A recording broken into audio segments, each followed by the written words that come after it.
And boom, according to that, I am live. Welcome. This is Tokyo Tonight. My name is Hiko Simon. And let me just quickly check that sound is working. Sound is indeed working. Good to see you. Um, I have butter. Look at this butter boom. Butter boom. This week I met up with Ben Duncan. He's just moved back to Japan. Met up with him for lunch. Apparently him and his mum watched this, and apparently for their Christmas tree decorations they had this, and his mum said to him, give this to Hiko. So as a result, pride of place. This way I even when we're having butter rationing again and shortages here in Japan, I now always will have butter because I will have this Christmas tree ornament proudly behind me right there. So you can see let's put it where it's always visible, so you can see that there's always going to be some butter in frame going forward. That was an excellent and much appreciated omiyage from Ben Duncan. So thank you for that. Hope that you're all well. I know that you're all expecting and hoping, well, as was I, hoping for a 2.5 voyages this week. Victor is traveling at the moment. He is in Florida. He actually said during the week that he thought that he could do it. So I'm going to turn down the sound a bit. Levels are going over at the moment. Let me go this way. In fact, let me just quickly check this.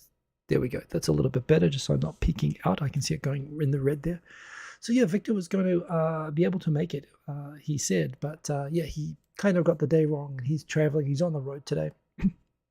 So yeah, and also setting up a StreamYard, you have to set up totally differently to this. So I said, look, we'll do it when you're back in Japan. So he'll be back in Japan week after next. So unfortunately, yeah, we weren't able to get that going today, but we will. Don't worry, we will, I think, try to stick to doing 2.5 voyages a month, sort of as a bonus for Tokyo Tonight. So do hang out for that.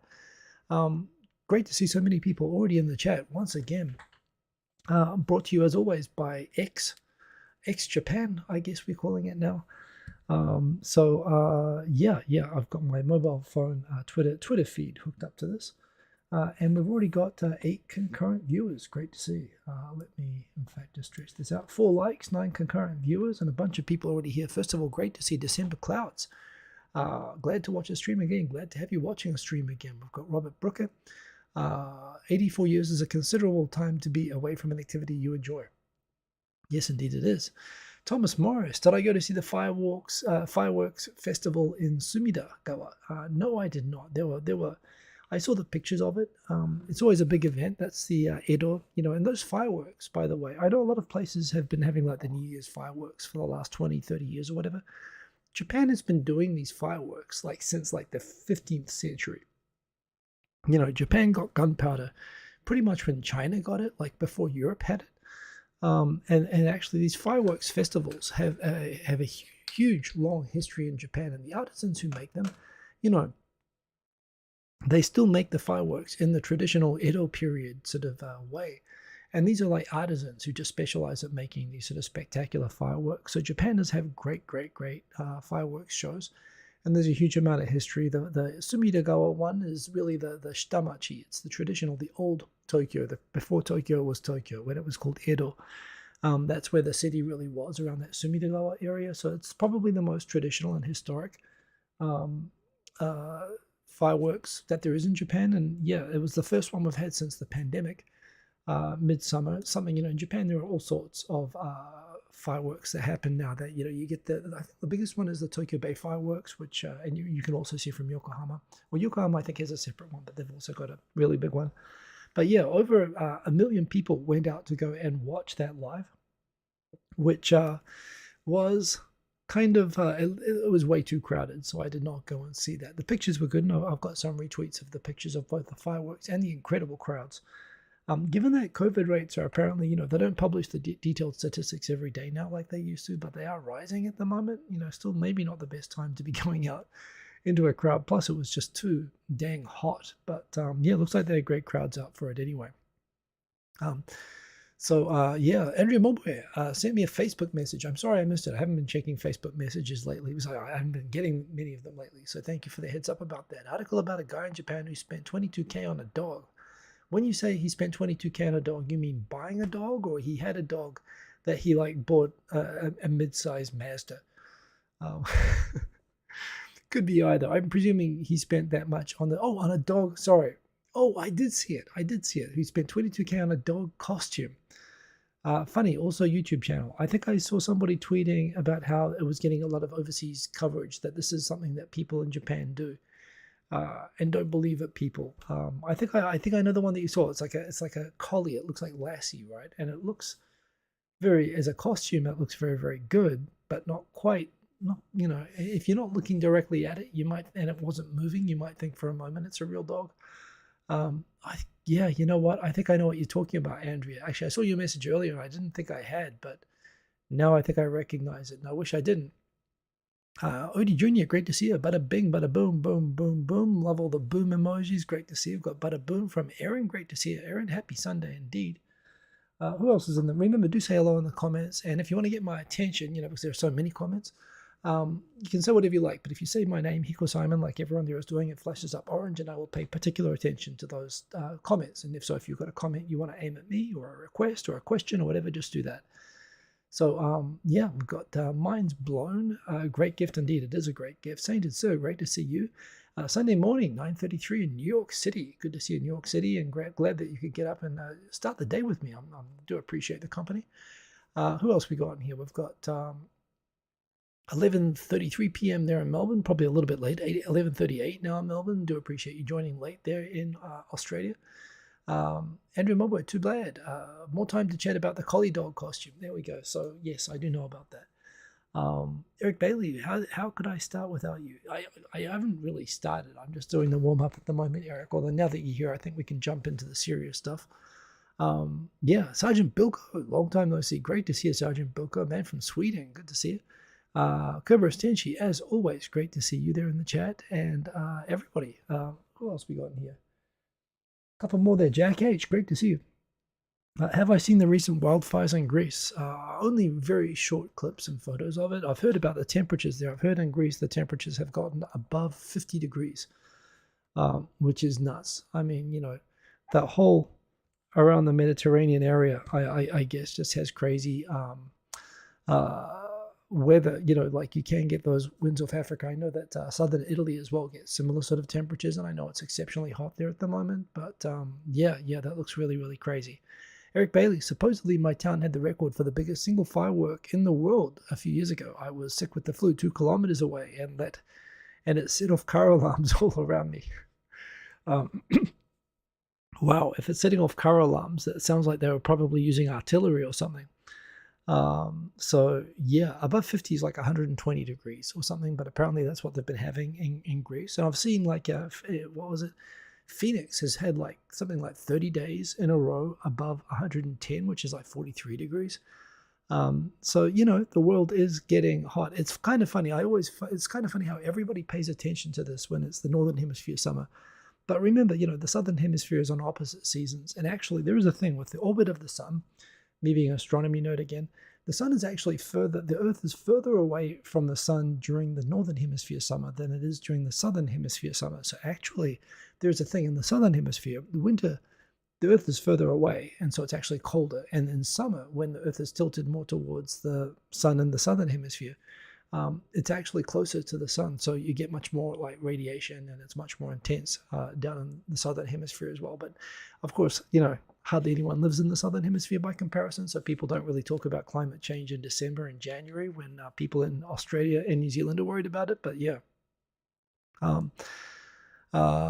Jack H, you're going to Greece next week. Well, anything, so long as it's anything other than the same, I suppose that's an improvement. It still is probably going to be incredibly hot. I know I just say this to people all the time. It is going to be a topic I'm going to be going through tonight. It's no joke when I say don't come to Japan in July, between July and certainly July, August, no. September, probably no. End of September, maybe, but really October. You really don't want to come here between June and September to be safe. But right now it's just been nuts. It's been above 35 degrees every day. Again, I'll talk about this in a moment, but it's been setting records in the sense that for Tokyo it was the hottest July 30th, the hottest July 20th, Tokyo's updating its records at the moment. No, I'm going to talk a little bit about that soon, but yeah. I mean, Australia, the thing about Australia that I do like is that Australia is kind of made for the heat. The houses are made to be dark and shady, and, the whole country is at least kind of designed to deal with it. Although nowadays it is hard to get away with not having air conditioning, which you could get away with even when it was hot when I was a kid, But the humidity and everything here is just nuts. So, yes, indeed.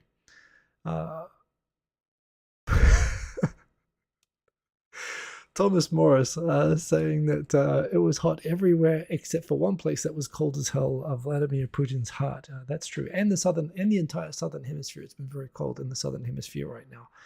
But yes, other than Putin's heart and the entire southern hemisphere, it's pretty hot at the moment.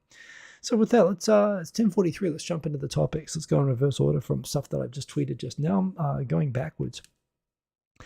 Just interesting. Japan just continues to be the most kind of pro Ukraine, anti-Russia country in the whole OECD. Actually, it's alongside Poland in terms of levels of support. And for a country which doesn't admit, refugees of any kind, pretty much, it has admitted Ukrainian refugees, and now it's even admitting Russians who oppose the Ukraine war. The people have cited the conscriptions that are happening, the mobilization that's happening in Russia, although they're both women. So I don't think they can be mobilized. I could be wrong about this. I think it's only men between 18 and 30 or something who can be mobilized in Russia. But yeah, it's interesting. Again, it just kind of sends a message that Japan's sticking it to them a little bit while granting a pretty rare exception. I mean, and granted, being opposed to your country's politics as a basis for the Japanese government recognizing changing their 90-day visa to a longer-term visa is very unusual. I should say that I opposed New Zealand's policy on dairy production or something, and maybe I could get a long-term. Well, I already have permanent residence, but maybe this could have been a fast track for it. I don't know. Although that said, I think it's a valid cause. I was watching.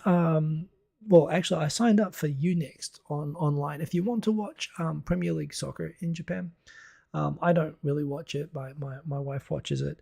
You can only watch it on Spot TV, which is a Korean internet app, which doesn't work on TV top boxes or anything. So it means you have to watch it on a mobile phone or a tablet, and it won't even let you attach an HDMI cable while you're watching it. It's an awful, terrible service, and everyone in Japan is very annoyed that they got the rights. However, they've just teamed up with Unext, a Japanese streaming company, which does have an app for Fire TV devices, which you can plug into big screens. So at least now you can watch it on TV. So yeah, I signed up for that today. And on Unext, I found out that they have. I watched Silicon Valley years ago, the TV series about sort of a startup in Silicon Valley, and I really loved the first 5 seasons, but they never had anywhere that was showing the 6th season that I could watch in Japan. So I could finally watch the 6th season. And yeah, I actually quite enjoyed it. I mean, it's like 7 years ago now. It feels very timely. It feels like they should be making it again, but I quite enjoyed that. Also, I don't know if anyone knows the movie To Be or Not to Be, but the top story on BBC I was just browsing through was that Putin says he's ready to talk peace. And I was like, I wonder if they're spelling that right. He's got this song. All he wants is peace. Peace. A little piece of Poland and a little piece of France, a piece of, and he starts singing about all the little parts of other countries that he wants. And, I'm not saying that Putin's like Hitler. I'm saying he's like Mel Brooks, And I think the BBC may have caught the spelling wrong. I mean, they have a little piece of Japan. Remember, they have actually 4 pieces of Japan. They've got those 4 islands. They've got a piece of Abkhazia, a piece of Transnistria, a piece of South Ossetia, a big hunk of, Ukraine. They're talking about Poland. It's the same thing, and I so yeah, he's talking peace. He just wants a peace. That's all that he wants. Hey, Dan H, great to see you. Welcome as always. And Ninjaroo88, great to see you. G'day. G'day. Good night. Yeah, might.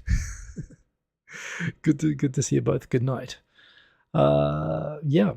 So what else have we got in here? Message just explaining how Victor didn't make it. In terms of the weather in Tokyo, all those red marks throughout July have been where it's been the hottest day for that day in history in Tokyo. And this is what it's been like all month. If you want to know how my month has been, These are the high temperatures each day. It was a bit of a long rainy season, and then we got like early July, started getting to the mid 30s, and lately it's just been sitting in the mid 30s, and at night it's going down in the high 20s. So there are people now who are getting like heat stroke at night, sleeping in bed. They sleep without their aircon on, and particularly the elderly, the bodies don't regulate heat as well, and they also don't.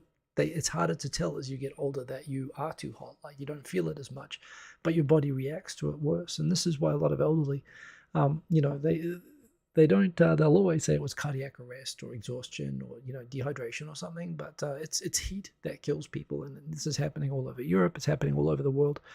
One thing I talked about in my comment attached to this is that these records that are falling at the moment, everyone.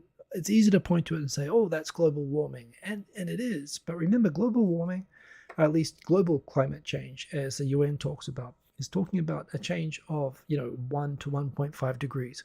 And this is not what's happening in Tokyo. If you look at Tokyo like climate statistics over the last 30 years, Tokyo used to have like 30 years ago, it would only have like at most 1 or 2 tropical nights per year. A tropical night is defined as an evening where the temperature does not go below 25 degrees Celsius.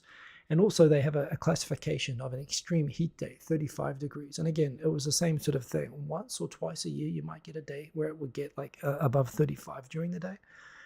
Now it just sits above, now like for a whole month, it'll be like a high temperature well above 35 and a low temperature well above 25. And the average temperature increase in Tokyo is more than 5 degrees over the last 5 years. So it's more than just climate change. Climate change is part of it, but also in addition, what you have is you have Tokyo getting bigger and being this big concrete. There's just the fact that when you design high rises, when you're using heat pumps for electricity, for air conditioning, and when you are basically chopping down trees and putting up more concrete and buildings. The differences between, you can actually lower the ambient temperature on the street like up to 10 degrees Celsius just by having trees on a hot day like it's been here. However, Tokyo is just streets are narrow. People, it's really hard to widen streets or beautify streets or plant trees. And something I really noticed coming back to Japan actually was, Tokyo is not an attractive city. There are attractive places in Tokyo. It's a cool city. It's a vibrant, energetic, cool place to be.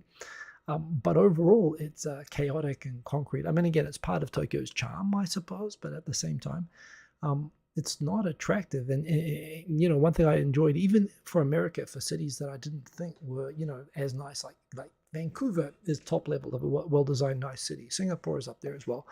American cities are not well planned or well looked after or maintained, but I do think that while Tokyo is definitely cleaner, it's you do miss the green, this is kind of the result.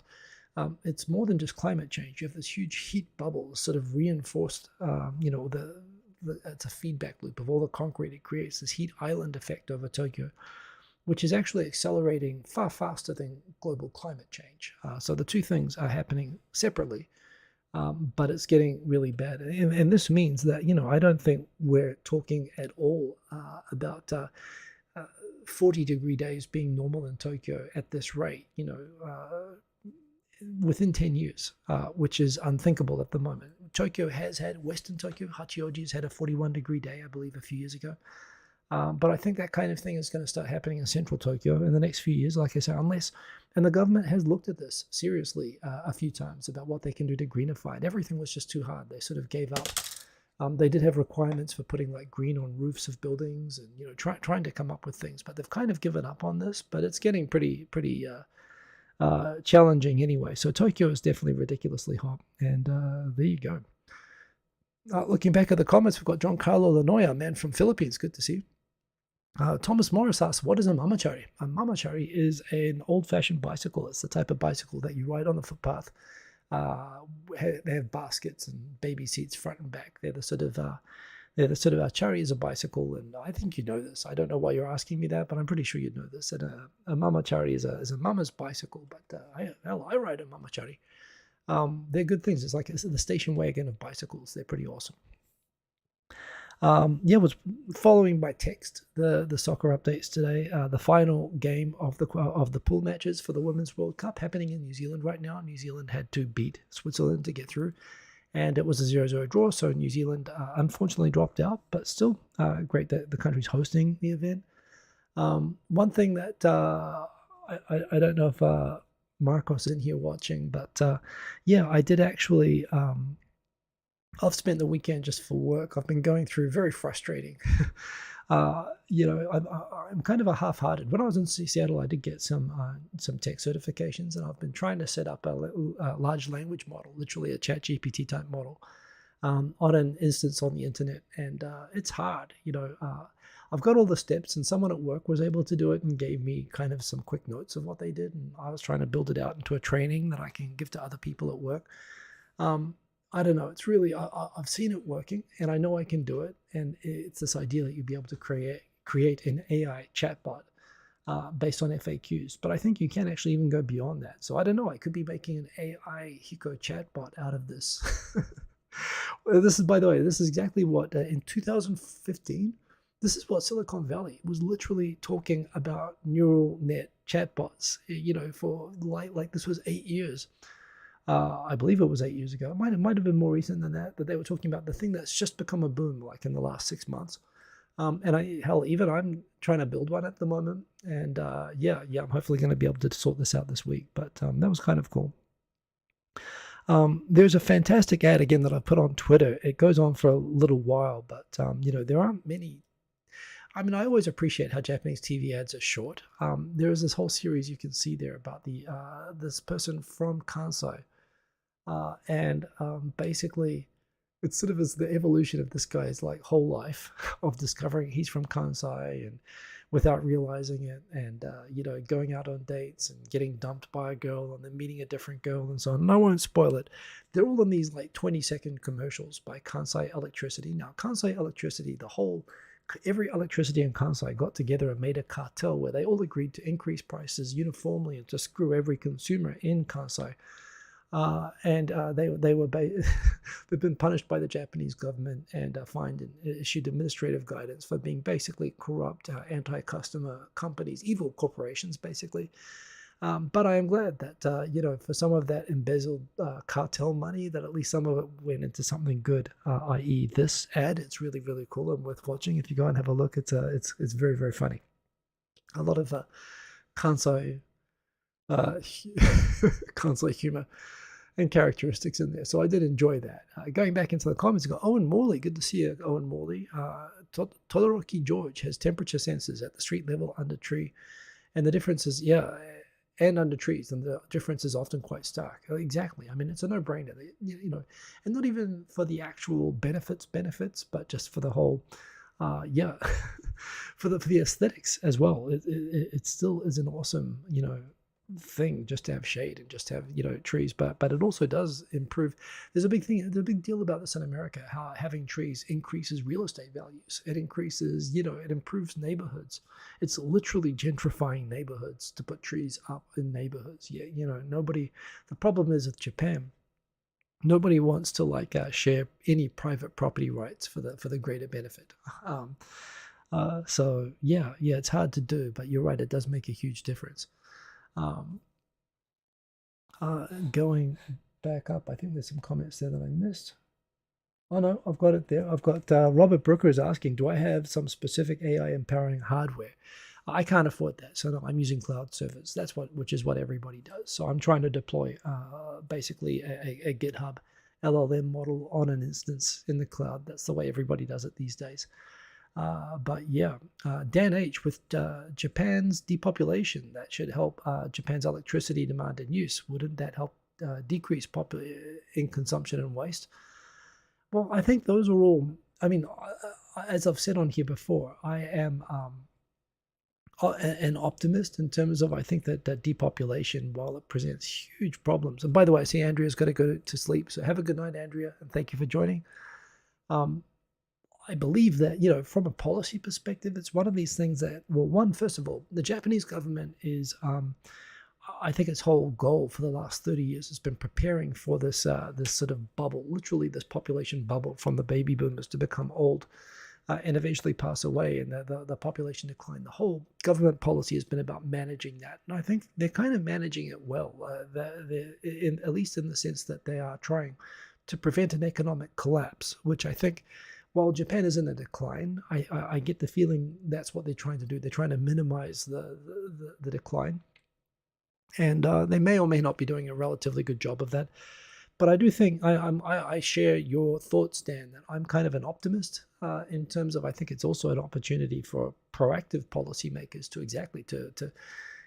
take advantage of, when you have depopulating towns, take the opportunity to, build more parks and, make the town more spacious and easy to live for the population that's there and attractive to live in. However, Japan's just not good at urban planning. It's not good at that kind of thing. They don't know what to do with it. And all the other things, Japan's already actually, from an industrial energy perspective, is actually very energy efficient. But yeah, there's always opportunities to improve things. And again, waste management and so on. It seems to be struggling with the descaling of that, but I agree it's all an opportunity that should be taken advantage of. Thomas Morris. The July 17th Gion Yamaboko Junko was 37 degrees and 47 degrees heat index, according to your weather app. That sucks. Yeah, Kyoto in summer. Well, remember, that, as much as I say don't come to Tokyo, people who were in Kyoto, they moved the capital to Kyoto, from Kyoto to Tokyo, basically because the emperor couldn't stand living in Kyoto anymore. Don't tell Kyoto people are still very upset at the fact that the emperor moved to Tokyo and that they renamed Tokyo. But Kyoto's winters are too cold and the summers, the climate there is so harsh. It's much hotter than Tokyo in Kyoto. Brutal down there. So Tokyo is actually, for as bad as things are, it's still relatively, Tokyo is still better than anywhere else, pretty much other than the Hokkaido during summer. All year round, Tokyo does have the best climate, I think, in Japan. Maybe Okinawa gives it a run for its money just because it's more moderated being in the ocean. But in terms of the main islands of Japan, I think Tokyo is as good as things get. I know it's pretty harsh down there. So yeah, anyway, scrolling down, the next door neighbor of Twitter, some people talking about apparently when next door neighbors apparently made a complaint about the Twitter sign being taken down with the crane and how that was disruptive. Elon decided to put a huge light on top of his building. That's pretty obnoxious. I mean, again, like everything else, like mandatory. I like dark mode, as you see. I prefer dark mode. I've been using dark mode, for everywhere. I think dark mode on Twitter and applications is where the expression comes from. That when you go black, you don't go back. I don't know how they had dark mode in the 70s, but I'm pretty sure that's the expression. But there again, Elon said mandatory dark mode for everybody. I mean, I like it, but you can give other people a choice, now, it's good to be king. You can, he bought the company, he took it private, he can do whatever the hell he likes, and this is the extremely obnoxious action of someone who's doing that. And of course, Twitter changed its logo this week, X. I mean, again, it's his thing. If he wants to paint his house purple, but he's got a great Wi-Fi connection. I mean, I'm still going to use the Wi-Fi even if I think he's got terrible taste, which he does. I still like Twitter. I'm still using it. I'm a little bit disturbed he wants to make it into like WeChat, because that entails the things that I like about Twitter. The fact that Twitter is basically you don't have to share any personal information. It doesn't ask for anything. It doesn't sell your personal information like like Facebook does. All of that would presumably go out the window if you want to turn it into a shopping app for WeChat. You need to associate real identities with everybody, and all the complexities both of selling people's data profiles as well as doxing and internet security and all those other complexities that come up with it. I like Twitter for its simplicity. And if he didn't want something simple, then I don't know why he bought it, but it's his. He can make it into a Homer car app, do whatever the hell he wants with it. And that's what he's doing. But I mean, for what it's worth, if you ask my opinion, he can make it any logo that he likes. He is entitled to do that. And I'm so happy using the service, even if its logo sucks, but it sucks. I mean, seriously. And the whole X thing as well, the whole thing about generational rival. I mean, sure. Gen X, we're in charge, and we really shouldn't be. So, I mean, I don't know. I see the humor in it. I mean, I don't know. It's like he's sending a blinding bat signal to himself but he's not Batman, so no one answers. It just does badly. It gets worse. I think I'm sure there's a metaphor here. But anyway, that's a thing that's happening at Twitter headquarters in San Francisco right now. It's good to be king. Looking at the comments, as Robert Burke, as you travel to many small cities in Ontario, it was observed that they were pirates? Pirate towns, the pirates of Ontario, are eerily similar in layout and appearance. Oh yeah, I've noticed that. Well, it's the thing about colonialism. It's always easy to build to a cookie cutter template. Same in New Zealand. When I went around the South Island, I remember every town had the same streets names on every, very much the same as Canada. So that is definitely a thing. Yeah. U.S. companies never engage in price fixing. Never, I'll bet. Chelm 9. Yes, I'll come to this. Oh, actually, I think I've got this further down, but I'll come back to this here. So there is a thing, of course, now that they've changed the company name to X, and all the overseas subsidiaries presumably. So there was a Twitter account X, and apparently the guy said, "Yeah, I'm open to selling it back to Elon," and Elon just took it because, again, it's good to be king. He can do that. Presumably Twitter Japan is going to become X Japan. Yes, Chelm 9 indeed, well pointed out. Except that moniker is already trademarked by one of the biggest rock bands in history, and not just in Japan. I mean, in the world, even though they're not really known outside of Japan, they were so big in Japan that X Japan is one of the biggest bands in the world in terms of record sales and concerts that they've had. X Japan. The thing is, a trademark does not apply to everything.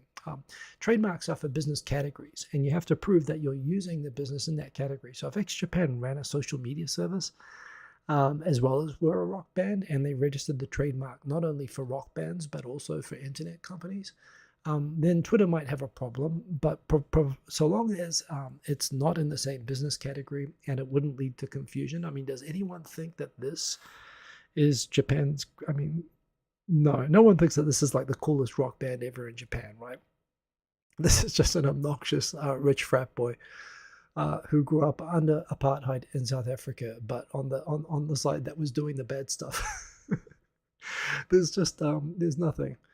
There's nothing here that compares to X Japan. So although people are making a big deal that they can't use the name X Japan in Japan, they totally can. I mean, unless some other company has the trademark already, which is also entirely possible. I mean, it's X. How can it not be trademarked by somebody already? But I don't think it's actually X Japan that will do this. Although leave it up to music companies to figure out a way to sue for rights to stuff that they don't own. Softy Papa, great to see you. Great to see you there in the chat. Thanks again. I think I've already mentioned how Softy Papa there took me out surfing in California. I had a fantastic time, and I believe coming to Japan at the moment. Great to see that you're making it over here. We'd love to catch up in Japan as well.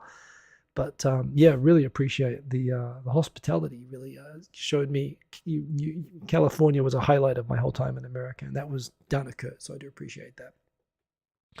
Scrolling down, there's a news story that apparently a number of young sort of political activists have been suing the Japanese government in the Supreme Court of Japan for a ruling to try to get it declared that the requirement that Japan has that in order to run for office in different countries in the OECD, to be clear, Japan is not the only country. Apparently there are 6 countries, including Japan, that require that you have to be 25 years old, or in fact, actually over 25 is what that means. So it doesn't include 25. You have to be you have to be over 25 to be able to run.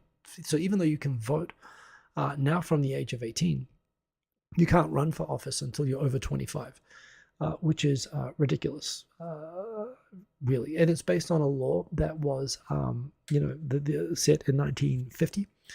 So they're suing to have basically force the government to lower the age at which people can run for office. And I think they should do this. I don't think it's necessarily unconstitutional to set the age at the age that it's at.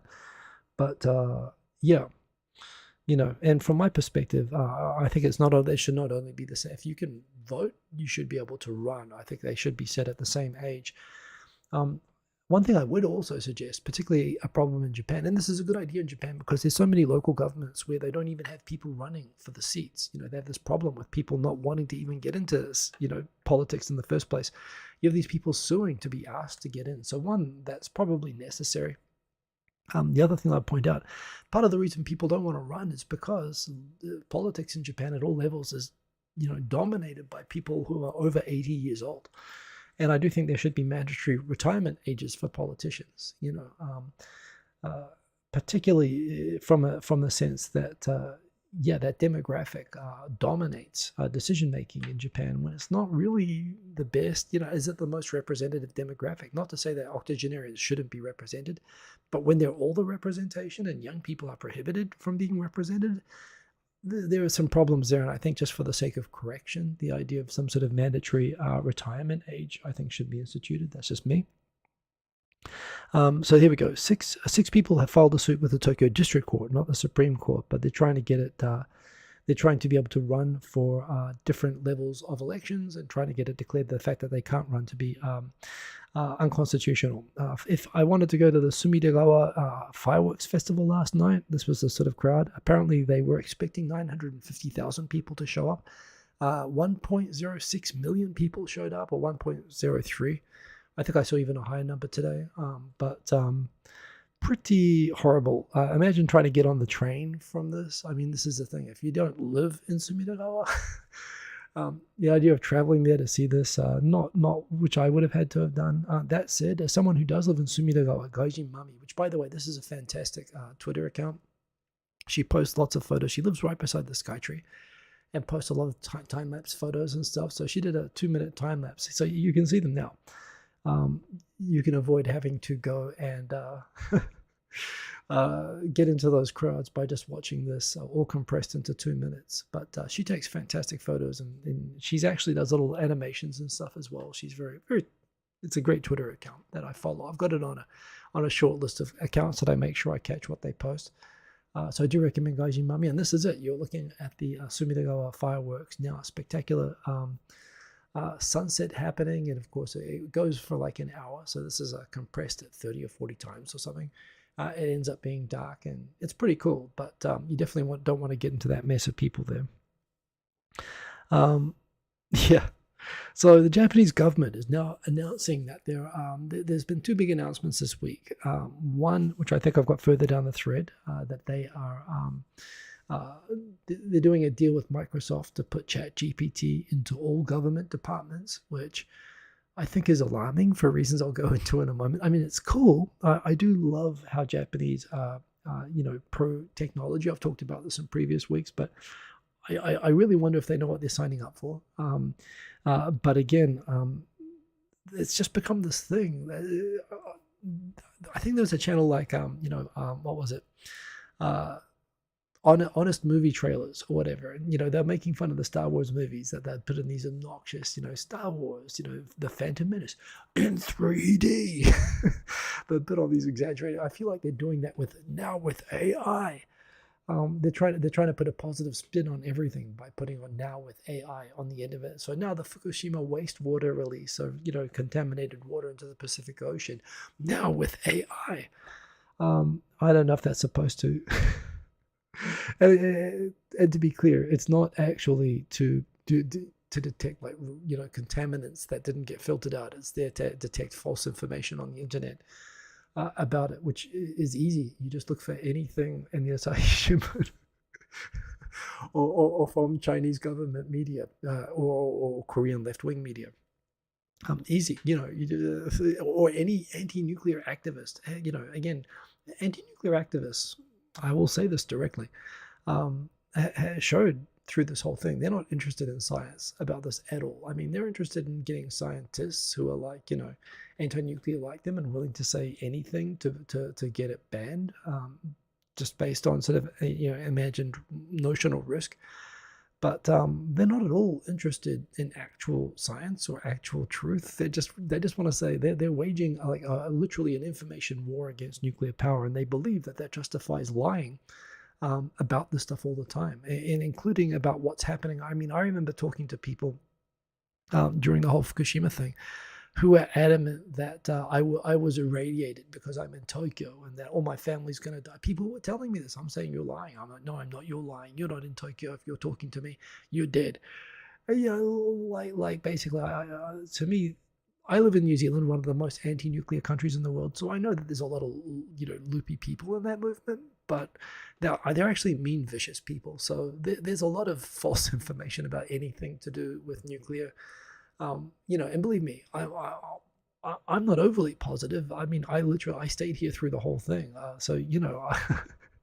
But at the same time, when accurate information is important, what I learned is that anti-nuclear activists are not a good source of objective information on nuclear power. In fact, they're not even as unobjective sources, they're not very good. So, again, do you need AI for that?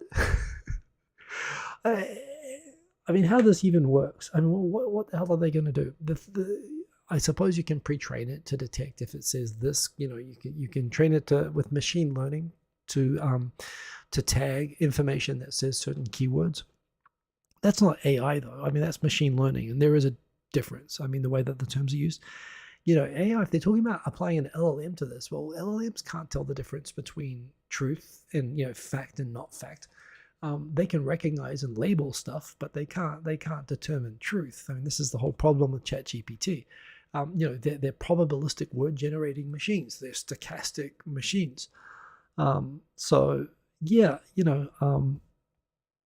This is probably just using the same sort of technology they would have used 20 years, honestly. This would just be a machine learning algorithm to monitor the internet. And I don't know, they're painting this like it's a positive thing. It's basically the government spying on social media, which, by the way, they do, and most countries do. They do monitor social media to some extent. And it's one thing as well you should bear in mind. I remember talking to some people who believe that Japanese government, when they are considering people for visas and so on, they may or may not be monitoring people's social media, and particularly people who stand out as being, I think a lot of activists have sort of had some trouble with that over the years. Certainly journalists have, in terms of having their visas renewed. So there, Tokyo, you know what, Sergeant Bilko, that's actually, as much as now with AI,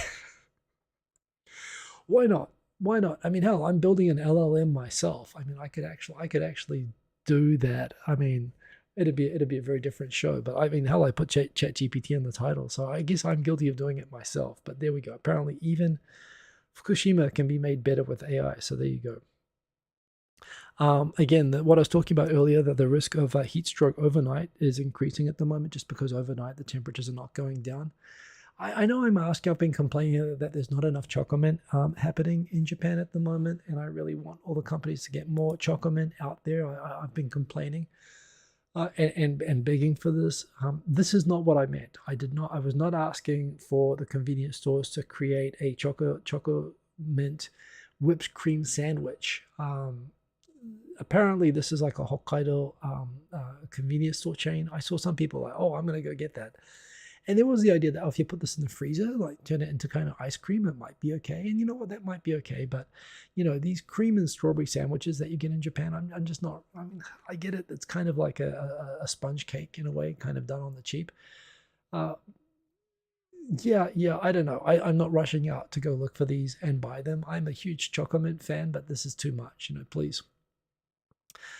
Thomas Morris, this is like the Beatles, Apple Records, and Steve Jobs, Apple Music fight. Well, that's right. If it's in music, they couldn't do it. But Apple, of course, could sell computers, while the Beatles could be, the Apple Music company.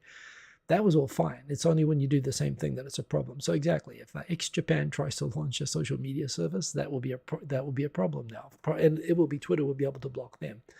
Thomas Morris backing out fax machines make Japan cutting edge of high tech. Well, yeah, Japan is in different ways. It's on different, look, people have still found useful ways to use fax machines. So it's not that Japan's entirely backwards either. It's forward in some areas and back in the other. But I do like about Japan how Japanese are open to technology, including AI. And, I think it could well be that Japan figures out some clever things to do with this stuff. But I do think at the moment the hype is just weird.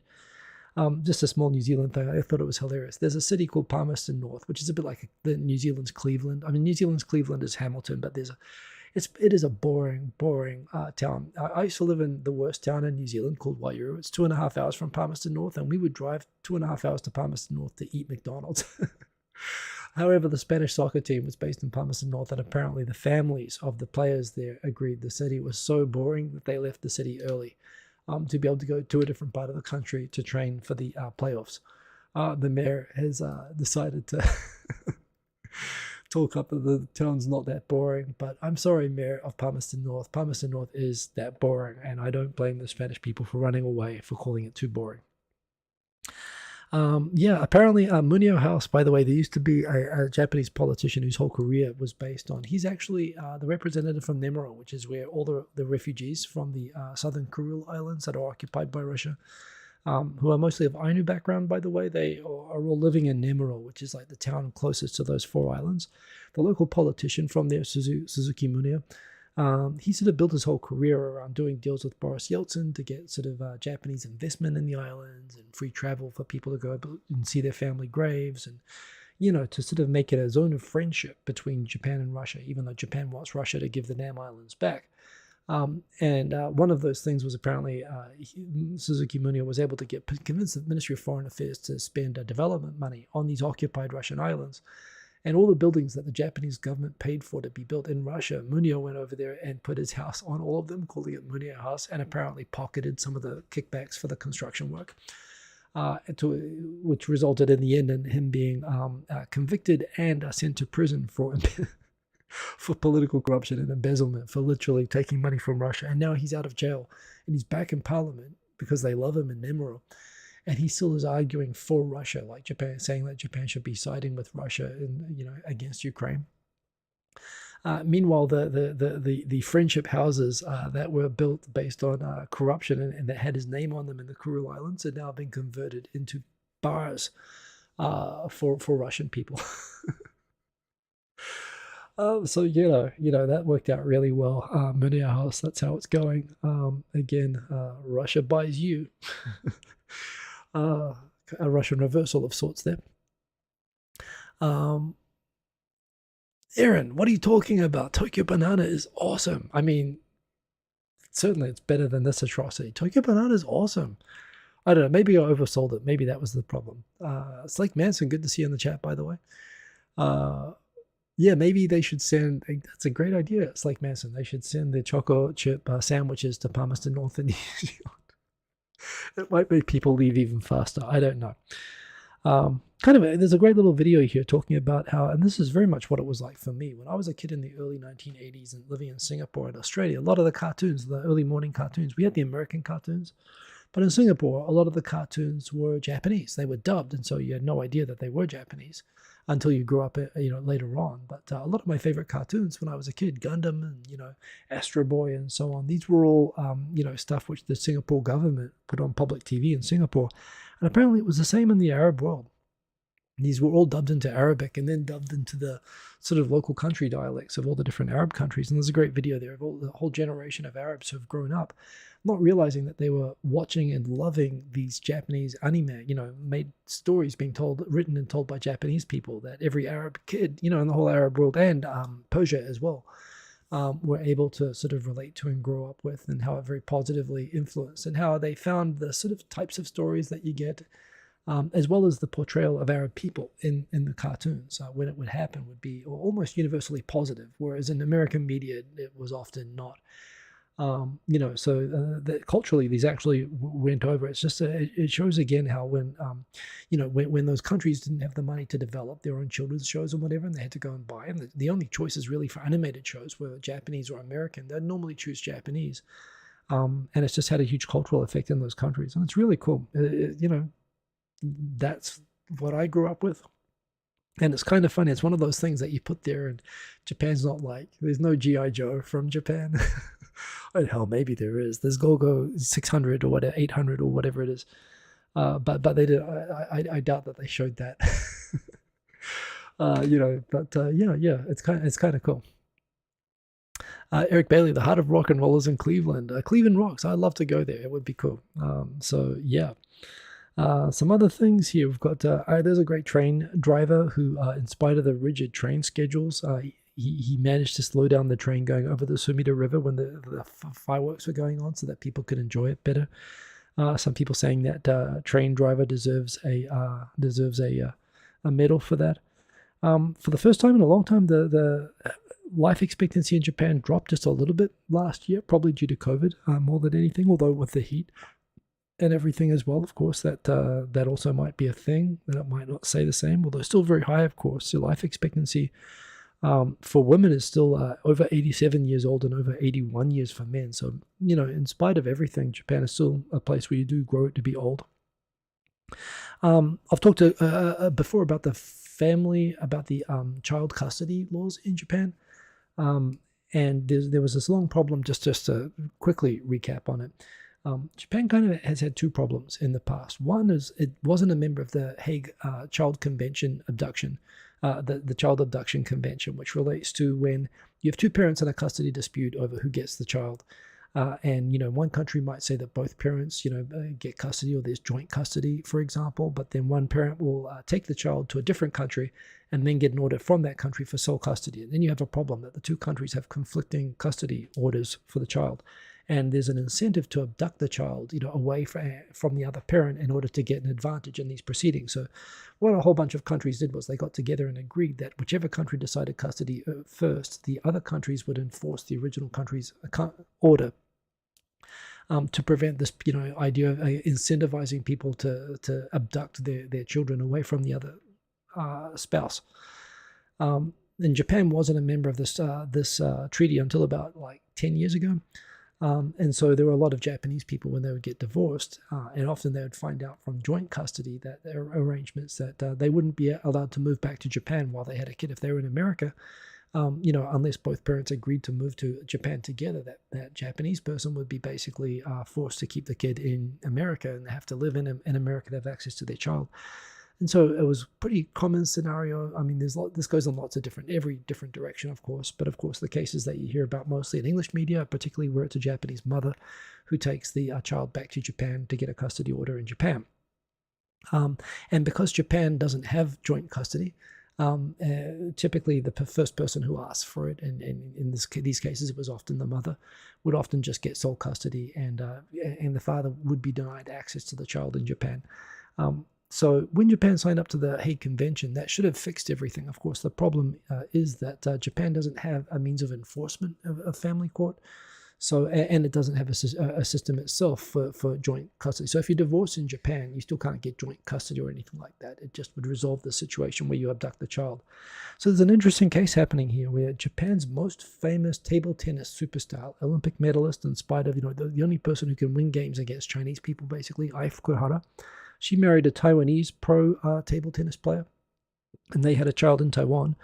And they divorced, and they got a joint custody order in Taiwan, and she abducted the child, took the child back to Japan, and applied for sole custody in Tokyo. The court in Tokyo, however, now that Tokyo signed up to the Hague Convention, appropriately said, no, there's an order in Taiwan, it's joint custody, and you have to give the husband custody back again.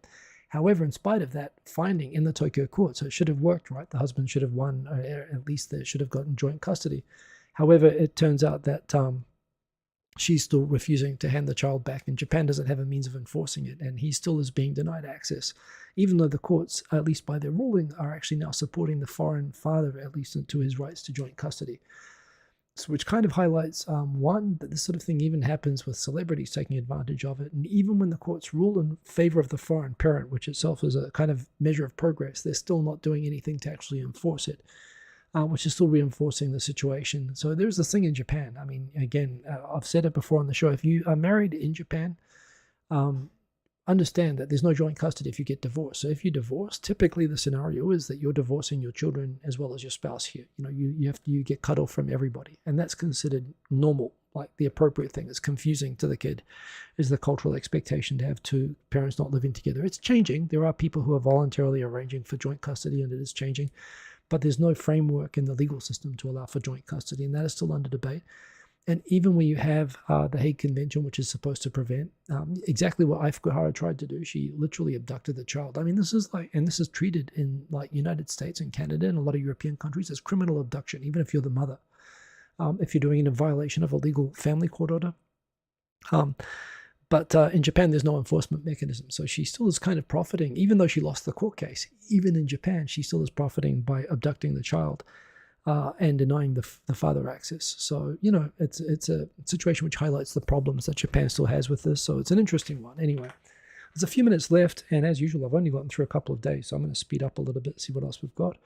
10 brunch places in Tokyo. Something I really felt was missing. So I must admit, I just put that mostly for myself to go look that up. We've got, Russia begging North Korea for weapons. This rocket from New Zealand is going to be awesome. It looks like a Bond villain rocket, but this is really, really cool. I can't wait for it to fly. A Japanese judge on the International Criminal Court.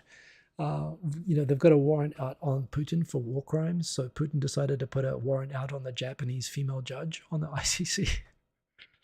So classic Russian reversal. Good joke. Yes, it's good to be king. That's right. You get to. Elon Musk took the X logo from Twitter. What else is going through here?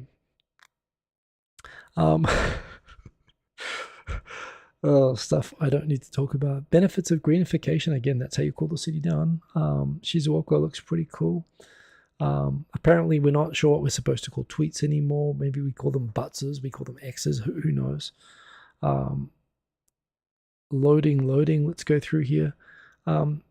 Again, cases of bullying where a kid was getting bullied for being a foreigner and the teacher was playing it down. And, this was sort of something that was actually the teacher actually made the child who, when he raised a complaint about it in the end of year sort of report about the class, that the teacher made him delete it, which upset the parents and led to a complaint, quite rightfully. Japan fell to the 35th in the global competitiveness rankings, 11th in Asia. So, we're already number one, so why try harder, as the Fatboy Slim album cover t-shirt says. Just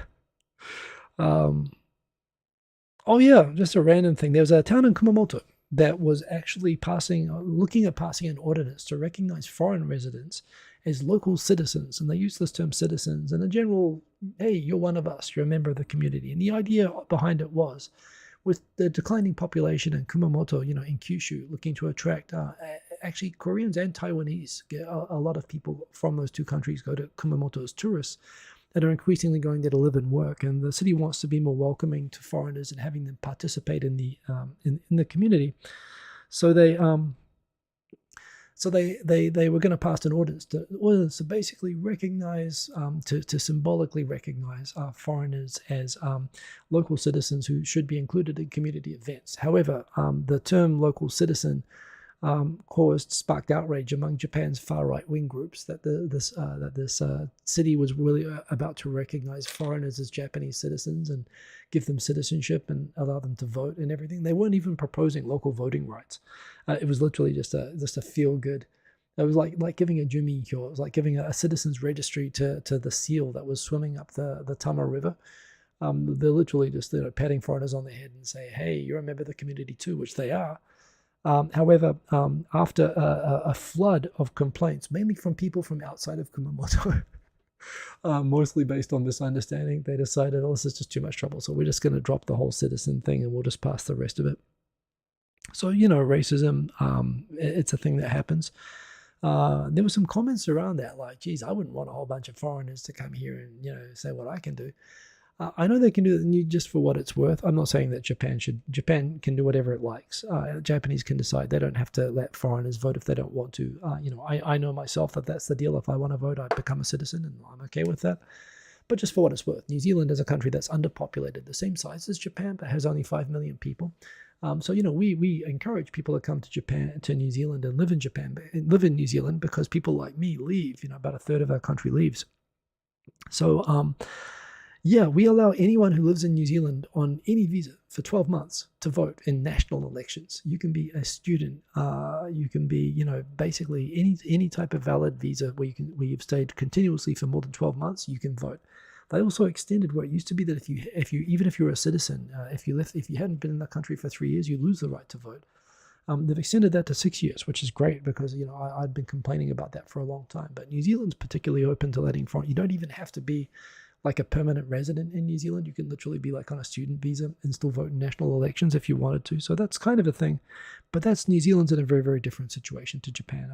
But there again, it kind of sets a good example. And it's a way of recognizing that people are contributing to the society.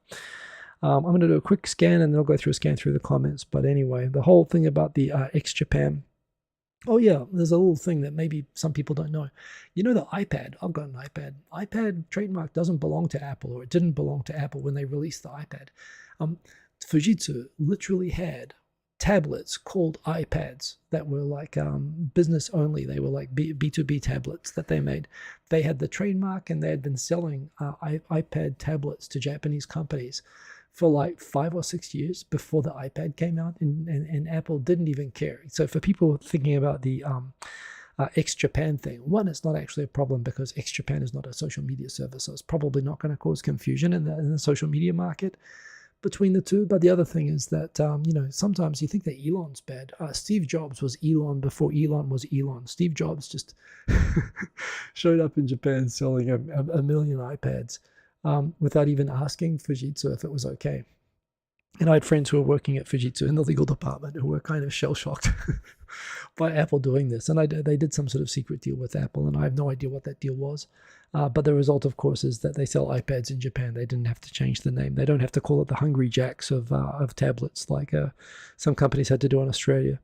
Oh yeah, this boxing match, Inoue this week when he became like a double world champion. The winning punch, I mean, look at that punch. Both of their feet are like off the ground when he throws it the knockout. I mean, that's just bonkers. Both the guy throwing the punch and the guy getting hit, getting picked up like that. Crazy. There's a new Mongolian Ozeki sumo wrestler, which is really, really cool. All sorts of cool stuff. But yeah.